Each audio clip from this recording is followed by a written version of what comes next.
Panitia khusus COVID-19 DPRD Sumatera Utara merekomendasikan penggunaan anggaran refocusing tahap 2. Percepatan penanggulangan COVID-19 diarahkan untuk bidang kesehatan. Pemerintah provinsi dan Satgas COVID-19 dinyatakan belum optimal memenuhi fasilitas kesehatan. Rapat Panitia khusus COVID-19 DPRD Sumatera Utara bersama Satgas COVID-19 Senin sore kemarin menyoroti 3 hal utama dalam penggunaan anggaran refocusing tahap pertama.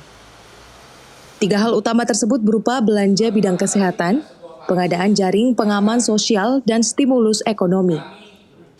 Dalam pelayanan kesehatan untuk pencegahan penularan dan pengobatan COVID-19, Pansus menemukan berbagai permasalahan berupa tunjangan tenaga medis yang belum dibayarkan, status rumah sakit swasta rujukan yang belum jelas, serta jumlah dan kapasitas laboratorium PCR yang sangat terbatas. Pansus DPRD Sumatera Utara meminta agar pemerintah provinsi yang telah menyalurkan dana refocusing tahap 2 lebih mengutamakan untuk belanja bidang kesehatan. Wakil Ketua Panitia Khusus COVID-19 DPRD Sumatera Utara Ahmad Hadian merekomendasikan kepada Gubernur Sumatera Utara untuk segera melakukan penambahan fasilitas laboratorium PCR untuk meningkatkan deteksi dini penyebaran COVID-19. Sedangkan untuk pengadaan jaring pengaman sosial, Pansus merekomendasikan agar penyalurannya berupa uang tunai.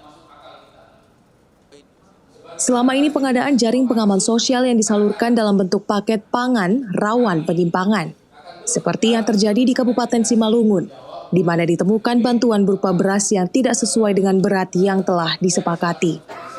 Penanganan dampak ekonomi berupa penyaluran stimulus, Pansus meminta agar pemerintah provinsi melakukan pendataan pelaku usaha dan tenaga kerja yang terdampak, dan lebih mengutamakan penyaluran stimulus ekonomi ini dibanding penyaluran jaring pengaman sosial. Poin pertama belanja kesehatan, kemudian JPS, itu ada hal yang belum maksimal, belum optimal, dan belum tepat sasaran yang dilakukan oleh GTPP Sumatera Utara. Yang pertama, belanja kesehatan untuk refocusing tahap pertama itu kami nilai, Pansus nilai sangat relatif kecil gitu. Yang justru di tahap awal ini lebih banyak JPS-nya, padahal Sumut tidak melakukan PSBB pada saat itu. Menurut pandangan kami, seharusnya di tahap awal itu GTPP fokus kepada revitalisasi fasilitas kesehatan gitu, supaya masyarakat yang terjangkit segera sembuh dan yang sehat tidak terjangkit. Seperti itu dia. Setelah menerima temuan dan rekomendasi Pansus COVID-19 DPRD Sumatera Utara, Kepala Pusat Pengendalian Operasi Satuan Tugas Percepatan Penanganan COVID-19 Sumatera Utara, Riyadil Akhir Lubis, berjanji akan mempelajari dan menindaklanjutinya, termasuk meneruskannya kepada Gubernur Sumatera Utara terkait rencana Pansus akan meneruskan temuannya ke penegak hukum. Tentunya ini akan kami pelajari dan akan ditindaklanjuti semua dalam rangka perbaikan penyempurnaan di masa tanggap darurat ini.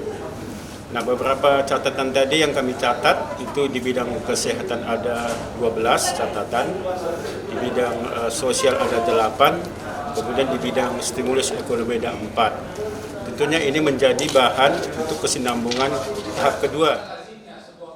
Pansus dalam kajiannya juga menemukan adanya dugaan monopoli dalam penyaluran bantuan jaring pengaman sosial.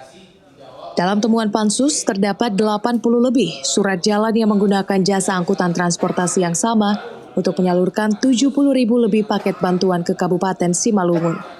Tim Liputan Kompas TV Medan, Sumatera Utara.